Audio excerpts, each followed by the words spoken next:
Salve, salve, alunos! Chegamos para mais uma aula de História, isso mesmo! Logo, logo nós estaremos fazendo nossa avaliação da primeira unidade. Olha aí, lá pela aula 16, 17, que já está bem aí, nós vamos fazer aquela sonhada provinha, tá certo? Mas de antemão, já vou orientando vocês. Nós estamos no terceiro ano, claro, é o ano que todos os alunos pretendem chegar. Nós temos pela frente aí uma prova de vida, que é a prova do Enem, e vocês, com certeza, estando preparados, vão se dar muito bem nessa prova, tá certo? Então, continuando a nossa mecânica de todos os dias, é só colocar a data, abrir o caderno, colocar a data do dia de hoje e depois o tema da nossa aula. Olha, a aula de hoje irá falar sobre Getúlio Vargas. Isso mesmo. Sabe por quê? Porque é um dos temas que mais tem caído na prova do Enem. Sabia disso? A gente faz assim um levantamento e sempre era Vargas, estava presente ali. Então, fique atento na explicação, preste bem atenção na aula e vem lá comigo. Vamos lá. Vamos lá. Isso. Na aula, olha aí, a Era Vargas, parte 1. Porque nós temos aqui vários momentos dessa explicação. Nós já estamos na aula 15.1, aluno. A República, olha só os subtítulos. A República em crise. Essa República é a famosa República do Café com Leite. Movimento Rebelde de 1930. Aí nós temos o Levante Militar e o Getúlio no poder, o governo provisório. Na aula de hoje, nós veremos sobre, olha, já vamos começar, o governo provisório. Fechou? Bom, vendo isso, claro, é só correr para o abraço. Vejam, nós temos duas habilidades que você deverá ter em mente. Primeiro, compreender e relacionar as diferentes formas de organização da vida social e das relações de poder. Depois também, aluno, tu terás que avaliar criticamente conflitos sociais, políticos, econômicos ou ambientais ao longo da nossa história. Ó, feito isso, tá de boa, tá bom? Vamos partir então para a aula? Ok, começamos aí. A Era Vargas, ela vai de fato de 1930 até 1955. Mas aí vai ter uma subdivisão. Governo, vou colocar bem aqui para vocês, tá bom? Aí nós temos aqui, ó, o governo provisório, tá? Porque ele vai chegar no poder e vai ter muita crítica.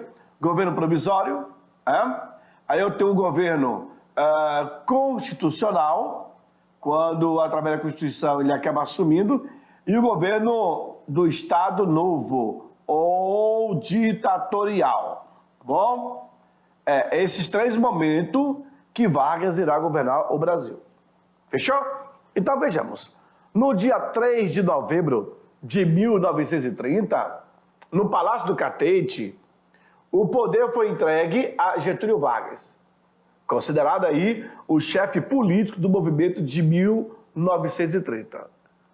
Também chamado por grande parte dos historiadores e estudiosos de Revolução de 1930.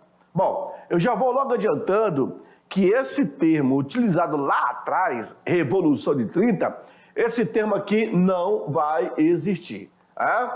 Bom, isso aí foi colocado lá atrás, estudiosos tudo bem, historiadores pior ainda. Peraí. Deixa eu pegar aqui a minha borracha para eu limpar para vocês, para a gente discutir melhor essa parada aqui, tá bom? Olha só. Então, quando se fala historiadores, bom, o termo revolução, senhores, é um termo que vai ter vários significados. Por exemplo, Revolução de 30. Uma revolução, ela vai desestabilizar, vai modificar a estrutura social, a estrutura política, a estrutura econômica, a estrutura cultural, enfim, várias outras estruturas. O Brasil, ao longo da sua história, nunca teve uma revolução. Tá? Por quê? Nunca foi alterado todos os seus segmentos. O político, social, o cultural, o ético e etc. Tá bom? O que o Brasil teve ao longo da nossa história foram movimentos, tá? E manifestações ao longo da nossa história. Isso sim o Brasil teve. Tudo bem? Tá explicado? Ok. Vamos lá.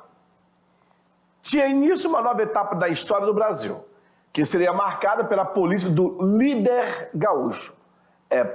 O Getúlio Vargas, ele acaba vindo do Rio Grande do Sul, entra na política e ele perde.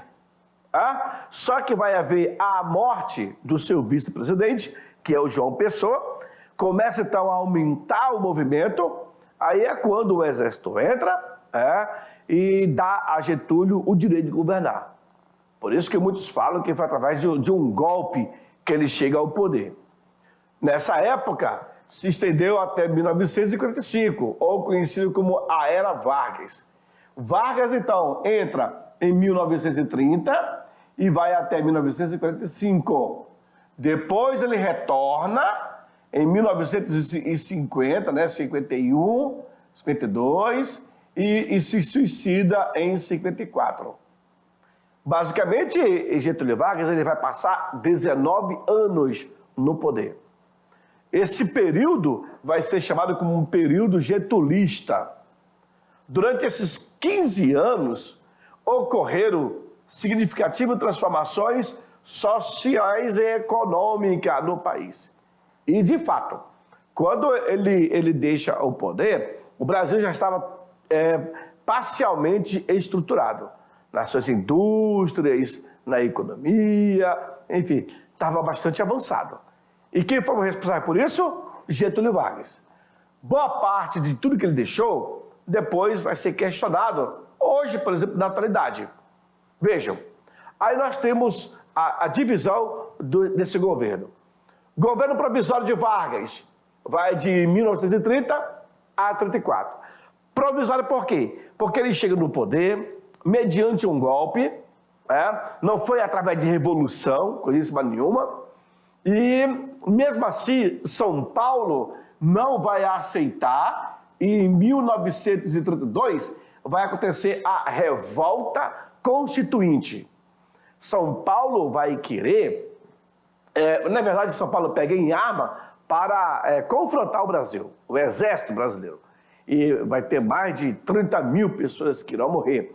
Porque São Paulo estava acostumado a governar. A famosa política do café com leite foi justamente entre São Paulo, o café era de São Paulo e o leite era de Minas Gerais. E por muito tempo eles governavam o Brasil. Aí chega um gaúcho, entra no meio dessa política, Na verdade, a política de Vargas vai acabar com essa estrutura montada há muito tempo, desde 1894, tá bom? O governo constitucional, ele vai de 34 e seria até 38. Porém, senhores, Getúlio, vocês já viram nas outras aulas sobre o totalitarismo, o fascismo e o nazismo. Getúlio vai ver que a Europa está praticando esse novo regime e vem com a desculpa de que forças revolucionárias poderiam comprometer, olha aí, a democracia brasileira. Aí é quando ele cria o famoso Estado Novo, através do Plano Cohen. O capitão Cohen acabou escrevendo como poderia os esquerdistas chegarem ao poder.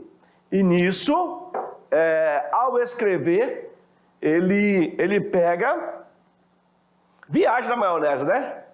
Ele viaja da maionese. Mas aí, Getúlio, então, resolve endurecer o seu governo e, com isso, aplicou aí o Estado Novo. Tá? Esse é o famoso governo ditatorial, ou governo do Estado Novo, tá bom? E aí, senhores, o que era para sair em 38, com um golpe de 37, aí Getúlio vai ficar no poder por mais tempo, tá? O governo ditatorial, como é chamado, ou Estado Novo, então vai de 37 até 45. E pela charge, dá para ver aqui, ó, ele em 30, ele era assim, um cara sorridente, 31 também, um cara muito bacana, 32 vai haver o movimento, 33 já estava, né, basicamente, 34 ele vai ser eleito, uma nova Constituição, e aí 35, 36, na 37 ele vai mudar a fisionomia, ou seja, para o Estado Novo, aí, literalmente, né? O cara que fez essa charge aí é Beliotti, né? Beliconte. O cara que fez essa charge aí é muito bacana, porque perpassa, né? Transmite aí, na verdade, todo esse comportamento político de Getúlio Vargas. Vamos lá, vamos avançar. A República em crise, para presidente Getúlio Vargas, vice-presidente João Pessoa, Aliança Liberal. O governo que virá restabelecer a paz com a anistia e garantir a opinião do povo com a liberdade das urnas. Com a liberdade das urnas. Esse aí é o cartaz.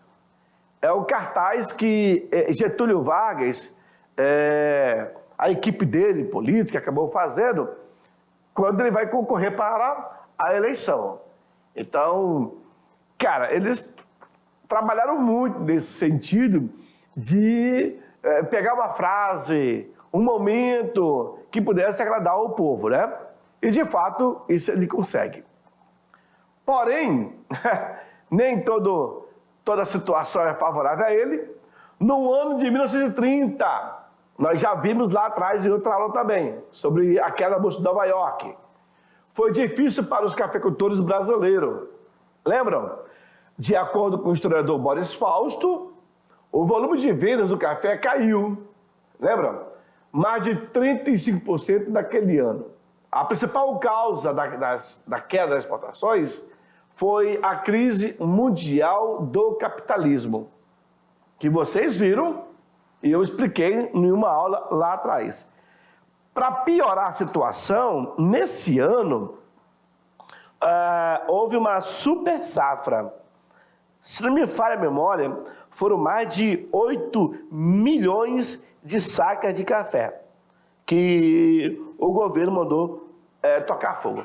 Por quê, professor? Porque o governo, ele comprava do cafeicultor, e claro que ele mantinha o preço no mercado. Só que aí houve uma super safra, o governo devia comprar, houve também lá o famoso convênio de Taubaté, forçaram o governo a criar uma política favorável a esses estados produtores de café, e a forma que o governo fez foi o quê? Comprar dos cafeicultores e pegar o estoque que ele já tinha e tocar fogo. Para que isso? Para tentar equilibrar ou manter o preço do mercado. Foi em vão. Por quê? Esse processo do liberalismo econômico estava acontecendo no mundo. E, claro, depois da Primeira Guerra Mundial, isso se intensificou. Aí teve o surgimento de novos regimes totalitários, como o nazismo, o fascismo, o franquismo e o salazarismo. Todos esses movimentos contribuíram. Ou seja, mas a faísca desse movimento foi de fato a Primeira Guerra Mundial, que deixou crise e a subprodução americana sem poder vender, sem poder comprar. Houve então a queda das ações nos bancos e isso afeta muita gente, inclusive o Brasil. E aí muitos investidores tiram suas contas do bancos americanos para poder investir na Europa. Crise econômica. O principal motivo dessa crise foi a superprodução da indústria americana.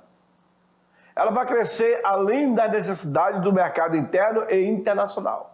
Vocês viram também na minha última explicação que os países europeus que se viram na guerra, elas queriam se refazer da crise do pós-Primeira Guerra Mundial. E esses países também começaram a produzir alguns produtos que até então eram só os americanos. E aí deixaram de comprar. Mas mesmo assim os americanos continuaram a produzir. Aí sem poder vender e sem poder comprar, absorver, vai haver a queda dessas ações. A queda da bolsa, a queda do valor das ações da Bolsa de Nova York, em outubro de 1929, foi o grande marco dessa crise que levou empresas e bancos à falência. Lembram? E milhões de trabalhadores perderam seus empregos. Por que disso, professor? Porque até então a economia era liberal. O Estado ele não intervia na economia. Então, os produtores, os cafeicultores, produziam os seus produtos e vendiam no mercado. Comprasse quem tinha dinheiro. Então, não existia esse controle do Estado. Haveria necessidade de ter esse controle.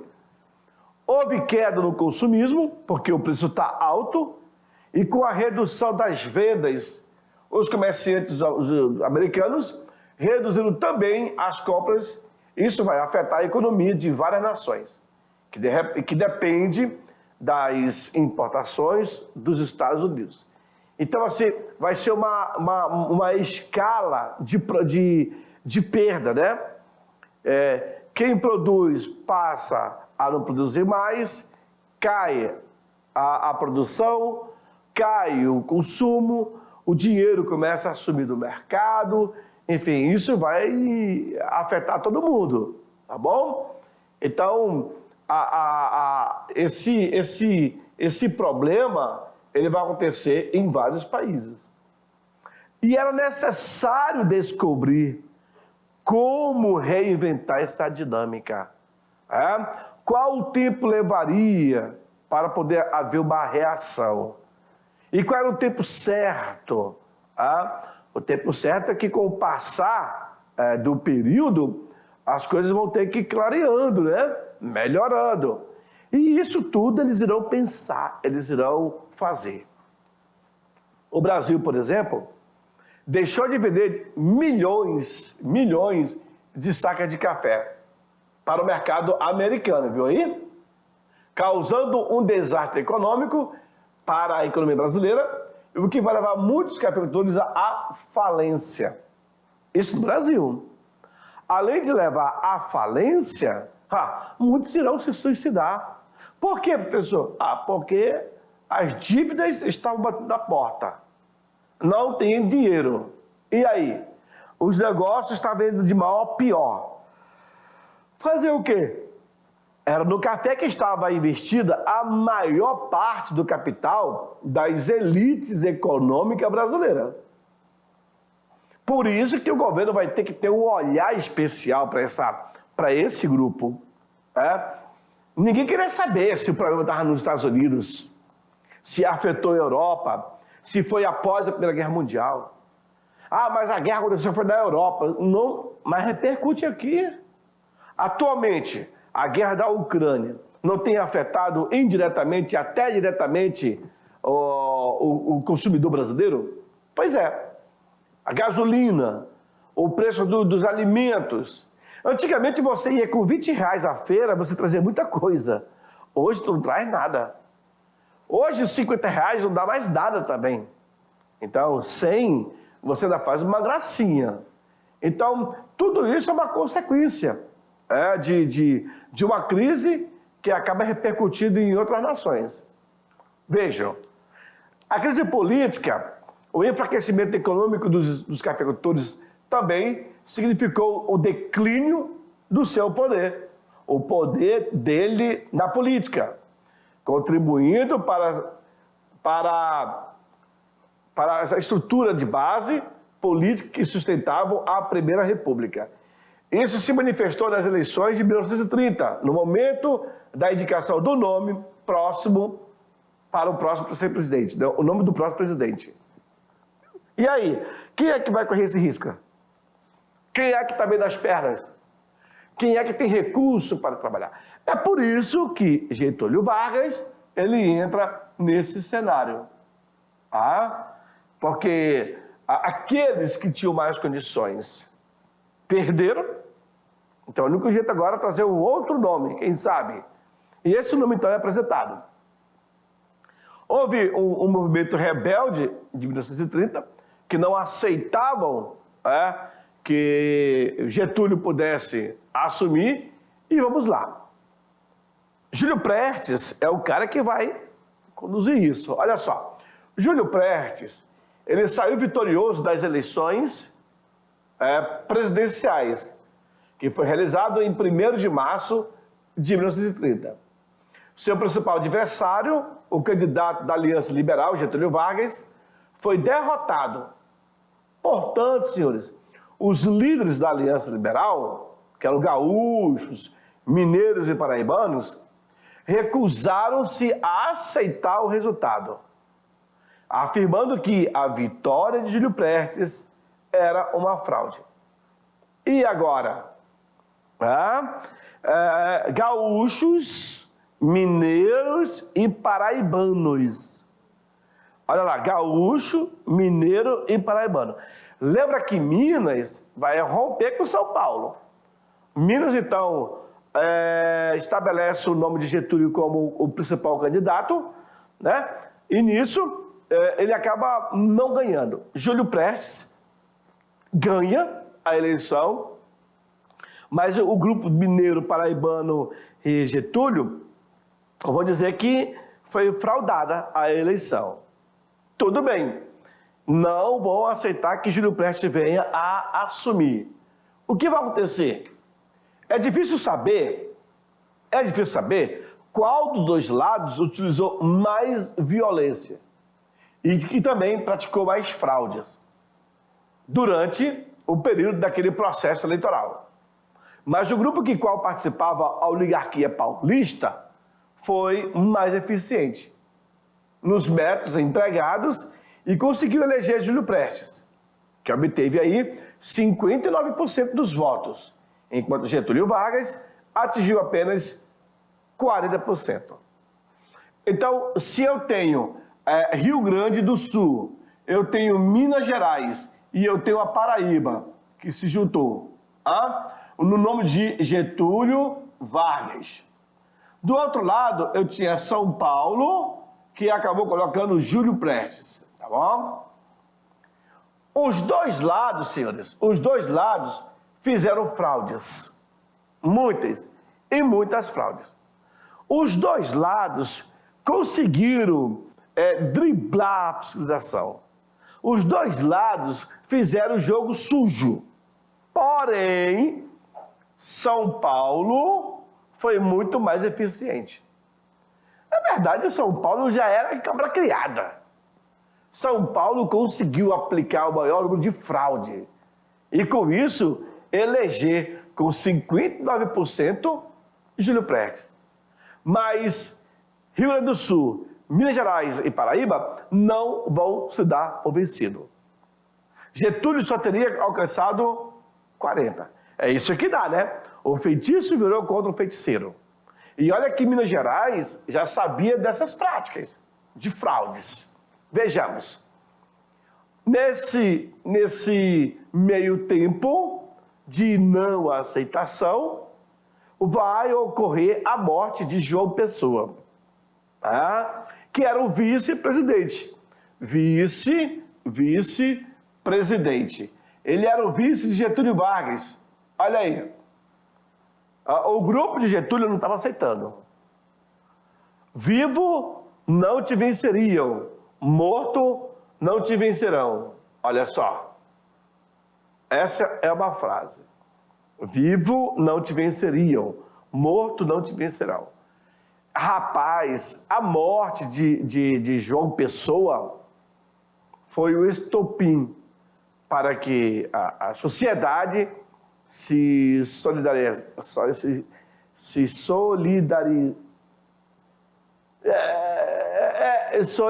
É por aí, né? E com isso, a tensão, ela aumenta. Não deu outra. Aí é quando eu falei, o exército entra e dá a Getúlio Vargas o direito de governar. Olha lá. A revolta ganhou mais intensidade quando João Pessoa, candidato a vice-presidente pela Aliança Liberal, será assassinado por motivos que misturavam questões pessoais com política. Isso no dia 26 de julho de 1930. Olha a comoção. Olha a comoção que gerou. E nisso, Júlio Prestes, novamente Júlio Prestes é o estopim. Vocês vão ver eu falar muito o nome desse camarada nas minhas aulas.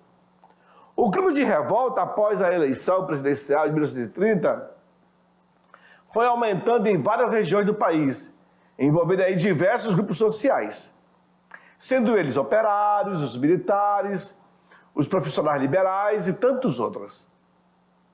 Atribuiu-se ao mineiro Antônio Carlos uma frase que simboliza a tensão existente naquela época. Disse: façamos a revolução antes que o povo a faça. Olha aí, quando Antônio Carlos tendo essa visão que o caldo poderia engrossar, ele soltou isso. Assumimos, façamos, começamos, esse é o horário.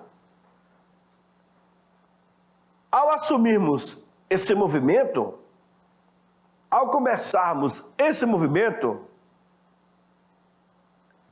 é melhor que nós começamos esse movimento do que o povo venha, comece e a gente perca. A ideia da revolução, ela é muito forte. Diz assim, façamos a revolução antes que o povo faça. Mas é o mesmo sentido, né? É o sentido assim, ou tomamos uma posição agora, ou nós vamos perder. E se a população for fazer o movimento, a gente se ferra. Então, olha só. Essas palavras do Antônio Carlos demonstram os líderes da Aliança Liberal preocupada com a insatisfação populares. Tinham consciência de que era preciso agir rapidamente e assumir o comando do processo político. Caso contrário, outros irão aproveitar e fazer isso. Muito simples. E aí, levante militar. Getúlio, inclusive ele vai dizer na carta testamento dele, ele diz assim, fiz-me líder de uma revolução, ele me fala, fiz-me líder de uma revolução e venci. Então muitos estavam apoiando, estavam do lado dele. Por quê? Porque não aceitava mais aquela política paulista. Lembram, senhores, que foram 36 anos da política do café com leite. 36 anos. A oligarquia, os cafeicultores, os grandes empresários. Era necessário dar um basta nisso. E Getúlio, olha, pelo tamanho, isso era pequenininho. Mas o homem vai ter poder. Certinho? Bom, avançamos. No dia 3 de outubro, teve início uma luta armada no estado do Rio Grande do Sul, que se espalhou por outros estados, como Minas Gerais, Paraíba e também Pernambuco. Esse movimento já estava fazendo protestos. O objetivo? Impedir a posse de Júlio Prestes. Eles não queriam que Júlio Prestes se tornasse presidente da República. O que deveria ocorrer no dia 15 de novembro de 1930. E aí esses estados, olha a bandeira de Minas, olha a bandeira da Paraíba, e assim vai. Eles, em Pernambuco, eles vão questionar. Será que nós vamos deixar esses camaradas? Olha, vocês observam que no passado eles tinham atitudes, né? Era um grupo fechado, formado, que tinha noção de política e de grupo político também. Por isso que eles reivindicam. Reconhecendo o avanço do movimento, militares sediados no Rio de Janeiro vão acabar se aliando aos revoltosos e depuseram o presidente Washington Luiz, antes mesmo de Júlio Prestes assumir. Isso acontece no dia 24 de outubro, poucas semanas antes do fim do seu mandato. É por isso que Antônio Carlos, se não me engano, é Antônio Carlos de Andrada. É por isso que Antônio Carlos ele fala: façamos a revolução antes que o povo faça. Se demorasse um pouco mais, se Júlio Prestes tivesse sido empossado como presidente, ficaria mais difícil. Mas os militares, vendo o que estava ocorrendo no Brasil, a insatisfação popular, a agitação social, o que eles fizeram? O Rio ainda era a capital do Brasil. Ok? Ainda era a capital. Então, os militares cariocas acabaram se aliando aos revoltosos e vão tirar o presidente Washington Luiz. O Washington Luiz, ele vai ser o último presidente da República do Café com Leite. Sabia disso? Pois é. Quando ele sai, então os militares acabam assumindo. E aí, vão dar a quem o direito de governar? A ele, a Getúlio Vargas. Por isso que o seu primeiro governo vai ser chamado de governo provisório. As primeiras providências tomadas por Getúlio Vargas foi o quê? Aí vocês vão saber quem é esse gaúcho, lá de São Borja. Cara inteligente. A primeira coisa que ele faz, olha só, suspensão da Constituição, viu? De 1891. Nós tínhamos, até então, essa Constituição e a de 1824. Essa daqui é a Constituição do Império e essa aqui é a primeira da República. Tá certo? A primeira coisa que Getúlio Vargas chega no poder, cancela a Constituição, a primeira Constituição da República. Ele vai fechar os órgãos do poder legislativo e passa a indicar interventores militares, ligado ao tenentismo e também de sua confiança. Para quê? Para chefiar os governos estaduais. Isso eu estou falando em 1930. Lembre-se que Rondônia também vai ter interventor, viu? 1930. Estava por Manaus. Nisso, vários estados terá a sua política alterada. Irá chegar o interventor. Em São Paulo, vai ser assim. Ele vai colocar um interventor militar e aí o povo vai brigar, porque não queria que o interventor civil colocou o interventor civil. Aí o povo briga. Na verdade, São Paulo queria frescar. E Getúlio percebeu essa dinâmica. O que Getúlio pretendia era desmontar a estrutura política da Primeira República, baseada no poder dos coronéis / fazendeiros. Era isso a ideia de Getúlio Vargas. Ou seja, o vestígio. Se ele tira de todos os estados, do comando dos estados, essas pessoas ligadas ao coronelismo, ele estava cortando pela raiz. Olha só.